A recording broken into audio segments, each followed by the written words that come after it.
Deep in the forest of Albion lay the small town of Oakvale, unchanged by time and untouched by the sword. What's going on, everyone? Brock from Brock and Sindri, back again with another Fable Thursday. This week I want to talk about Oakvale. It's a pretty meaningful town if you've played the first game, and it's a pretty disturbing fate that lay post first game, which we'll cover in next week's video. So Oakvale is a small town in the southern Albion in Fable, Lost Chapters and Fable Anniversary, and it was the hometown of the eponymous hero of Oakvale. The map described it as an ancient hamlet, and in history, during the childhood of the hero, Oakvale was a small developing village on the southern shores of Albion. The village is found amongst the cliffs by the sea. During its early period, Oakvale had only 4 horses, a general shop, a weapons store and a tavern. The shops were located in the centre of town surrounding a large tree. A small tilled field with a scarecrow is found to the west of the village gates. To the southeast of town, 3 barns had been built to store food and supplies. Oakvale seemed to be a secluded village in its early years, but the gates were shut occasionally and the town featured no colours gate, which hinted at its relationship with the Heroes Guild. The first major event in the village's history took place on the same day as the hero's sister, Teresa's birthday. Bandits from a nearby camp raided the village, burning it to the ground. There were few survivors, the most important of which was a boy who would later become the hero of Oakvale. A short while after the village was burnt, folk from the neighbouring countryside began to rebuild Oakvale. In a process which took nearly 10 years, the small village had been rebuilt and expanded far beyond what it once was. This time of reconstruction did not go unhindered, as a man is reported to have died in the process. Through this hardship, Oakvale was rebuilt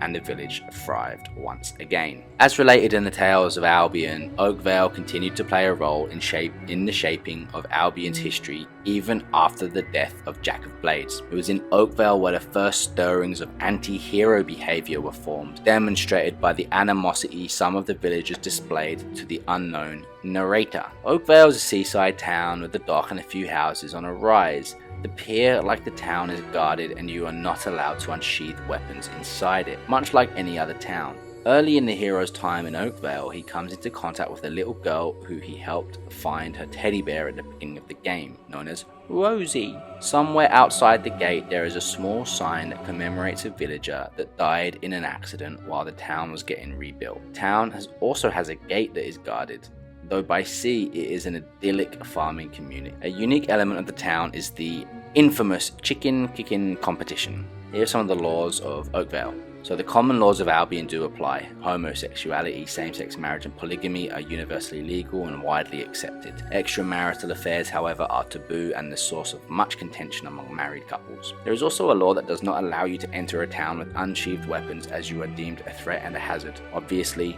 murder is considered incredibly evil, and so is breaking into a house, otherwise known as trespassing, theft, or attacking innocent civilians and guards, known as assault. But the worst that can ever happen to you is a fine and being thrown from the town at the same time. There are also prostitutes in Albion, but it isn't explicit as to whether this is legal or not. Oakvale also has strange laws of its own, which can be only seen during childhood, such as dereliction of sentry duty, despite having been asked nicely, and giving of a teddy bear to someone likely to rip off its head. It is interesting to note that if the hero walks in with anything considered to be a weapon, they will get 40 crime points. This can cause hilarious consequences should the hero walk into the town with the stick that he gained during guild training or the infamous frying pan.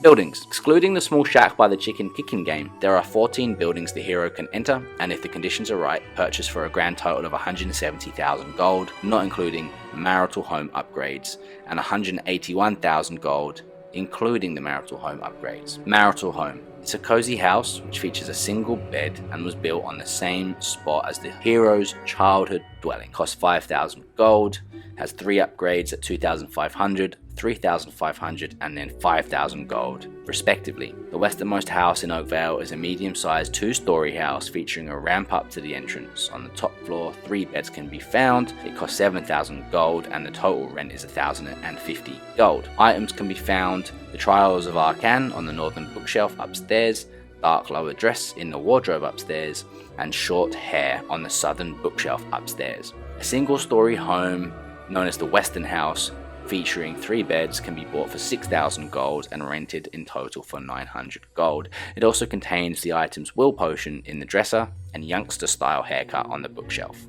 There is a large 2-story house known as the Southwestern House, which is the pride of the west side of Oakville. It has 3 beds found upstairs. The cost is 11,000 gold and it rents in total for 1,650 gold. The items that can be found are Making Friends on the bookshelf downstairs, a Hero's Journey 3 on the bookshelf upstairs, and a health potion in the dresser upstairs. The Northeastern House is a small single-story home with 2 beds, which costs 4,500 gold and rents in total for 675 gold. The items it has are the health potion in the wardrobe. Eastern House is a medium-sized single-story house which has 3 beds, costing 6,000 gold, renting for 900 gold, and containing a book, The Oakvale Raid, on the bookshelf. The Easternmost House is a large double-story house featuring 3 beds. It costs 7,000 gold to buy. There's no information available on how much it can rent for, but the items it contains are the Spiral Dementia Tattoo in the dresser downstairs, the Ugly Guide in the northern bookshelf downstairs, the Windbreaker Rulebook in the southern bookshelf downstairs, and the Sock Method on the bookshelf upstairs. The Southeastern House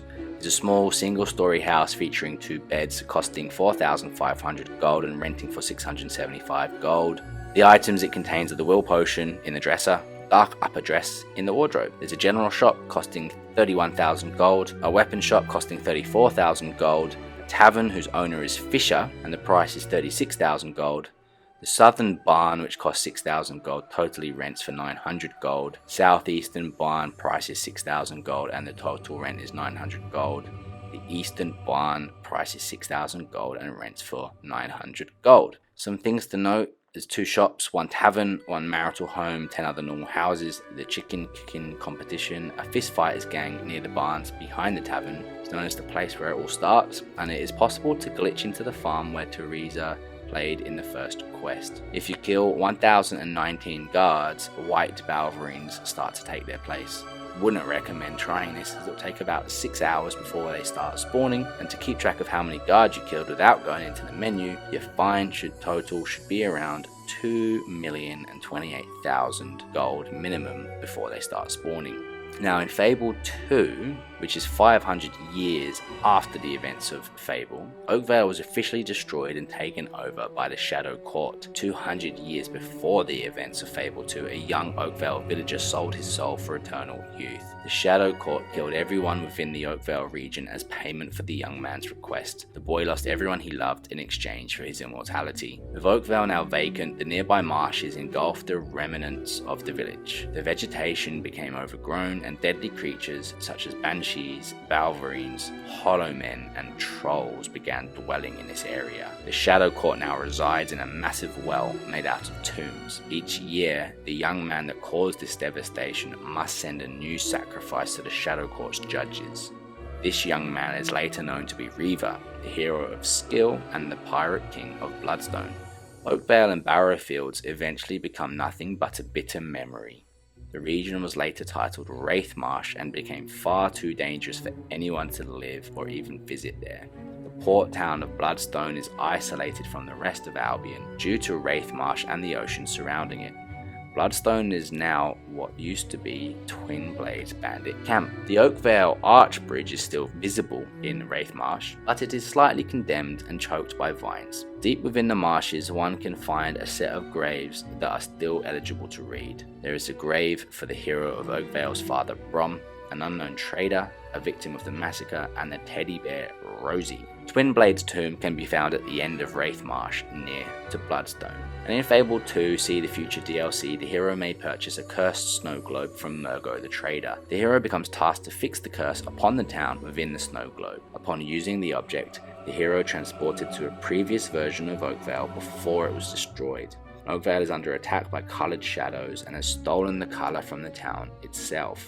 It is the hero's job to return the colour to Oakvale. Upon completion of the quest, the townspeople disappear and the hero transported back to Albion. The hero may return to this area simply by using the snow globe again. We'll wrap up with some trivia. The version of Oakvale that you experienced as a child in Fable is referred to as Start Oakvale in the game files and is noticeably smaller than the one you experienced as an adult.